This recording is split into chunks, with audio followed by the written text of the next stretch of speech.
Mən bitirim. Və deyirəm maddə bəlkə danışaq. Bir cümlə deyim. Hə, bir cümlə deyim. Baxın, mənim dediyim bir cümlə dedim, bir də sual verəcəm ki, maraqlı olsun. İki cümlə. Hə. Yəni bir cümlə deyim, bir də sual da verim ki, Buyurun, üçüncü cümlə. olsun. Baxın, cümləm bundan ibarətdir ki, o gün saydığı seyirlər, ulduz falı falan. Bax, bu yad element var, Quran.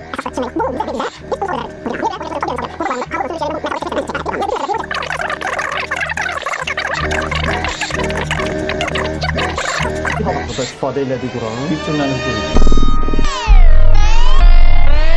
Doğru, ilk kurucu Mən hep sözü doğrudur. kəsmədim. Mən sözü kəsmədim. Xahiş edirəm. Mən bayaq dedim, axı peyğəmbər əxlaqına riayət eləyin.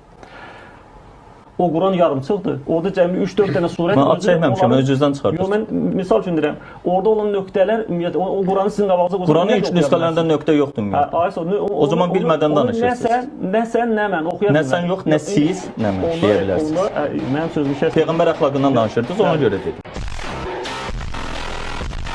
Nəyə istinad edir? Qurana istinad edilib. Bax gördün, gəldi mən dediyim. Təkcə Qurana. Mən də sual verdim. Buyurun. Namaz Amma bitirməyim, onun iddialarını da. Namazın rükətləri harda əksin tapır? Quran-ı Kərimdə Nisa surəsinin 101-ci, 102-ci, 103-cü ayələrində girib baxa bilərsiniz.